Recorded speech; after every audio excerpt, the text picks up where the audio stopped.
terjadi apa yang saya duga dari video sebelum pemecatan Indra Syafri, yaitu Indra Syafri ini paling mentok bukan benar-benar dipecat tapi digeser. Assalamualaikum warahmatullahi wabarakatuh. Salam sejahtera buat kita semuanya. Jumpa lagi dengan saya, Rudi Cahyo. Masih di acara Kata Rudi Cahyo, spesial edisi sepak bola yang senantiasa membahas tentang tim nasional tercinta kita, Garuda. Baru saja saya bikin video kemarin dan saya belum ganti baju ini. Dan background dari video saya juga masih yang ini.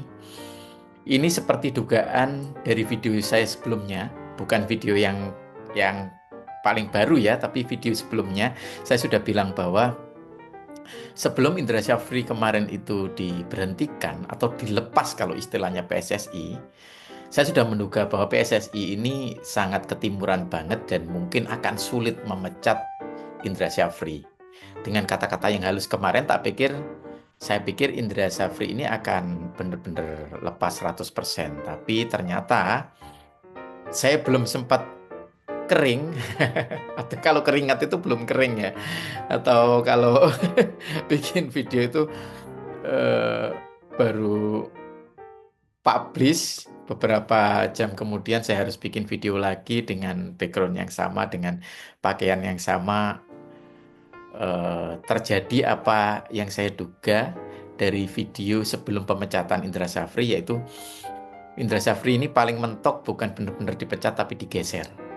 Pasti masih ada tempat strategis buat beliau ini untuk tidak kehilangan profesi, atau kalau mau dibilang dalam bahasa yang paling eh, apa ya, ibaratnya yang paling lugu, yang paling kasar mungkin barangkali, tidak kehilangan mata pencariannya di PSSI. Dan benar apa yang saya duga, ternyata Indra Syafri pasca dilepas, saya pakai istilahnya PSSI ini ya, dilepas dari jabatannya sebagai pelatih U20, ternyata bisa kembali lagi untuk menangani U23 untuk mempersiapkan SEA Games.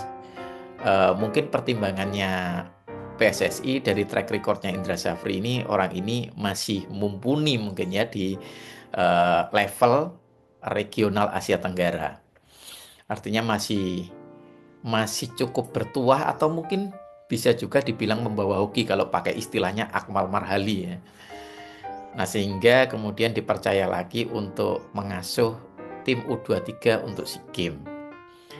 Nah, tetapi kemudian ketika ini kan agak agak anti klimaks ya. Artinya eh, kita mengira bahwa pemecatan atau penghentian kemarin adalah puncaknya, karena ini bukan soal hoki atau tidak hoki, bertuah atau tidak bertuah di Asia Tenggara, tapi kita itu telah melihat performa dari tim U20 setelah melakukan serangkaian persiapan yang sangat panjang.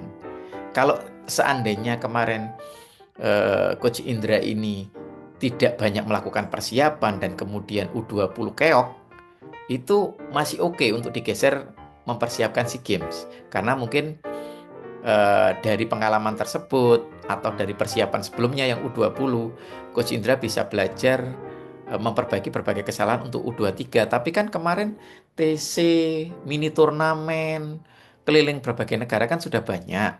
Artinya dengan persiapannya sebegitu panjang aja mengasuh U20 kan permainannya masih belum cukup memuaskan. Ini lagi-lagi saya tidak ngomong soal menang kalah, tapi ngomong soal performa. Apa yang ditunjukkan oleh para pemain di atas lapangan. Itu kemarin kan juga belum cukup memuaskan. Nah, ini harus memegang U23 untuk SEA Games. Nah, tapi ya mungkin barangkali saja yang diharapkan oleh PSSI adalah hoki itu. Tapi selain hoki itu, saya pikir memang benar apa dugaan saya bahwa PSSI itu bagaimanapun juga eh, seprofesional-profesionalnya, seobjektif-objektifnya, ternyata masih ada ewo pakewo sebagaimana budaya ketimuran gitu ya. Ketika mengenang eh, berbagai trofi yang sudah diberikan oleh Indra Syafri di level Asia Tenggara. Mungkin ada sisi itu, karena kemarin aja ketika memecat itu tidak pakai istilah memecat, melepas dan juga berterima kasih. Nah, kemudian digeser. Nah, ini kan artinya sebenarnya saya yakin ini bahkan Coach Indra sendiri juga memahami skenario ini. Jadi saya dari pernyataan yang cukup meyakinkan Coach Indra kemarin tentang dia akan secara kesatria mempertanggungjawabkan itu. Apakah saya harus dievaluasi, harus diganti, dan lain sebagainya. Saya menyerahkan sepenuhnya kepada PSSI, jangankan diganti karena ini tugas negara. Apapun resiko dari kegagalan ini, saya secara kesatria bertanggung jawab. Saya tahu bahwa di balik kata-katanya Indra Syafri kemarin, dia cukup pede bahwa dia tidak akan benar-benar 100% dipecat, tapi akan digeser. Itu persis sekali dengan dugaan saya di video sebelumnya. Kalau teman-teman mau nonton, lihat video saya sebelumnya, itu saya sudah duga bahwa Indra Syafri tidak benar-benar dilepas 100%, tapi paling juga bergeser dan tetap punya posisi strategis di PSSI. Itu.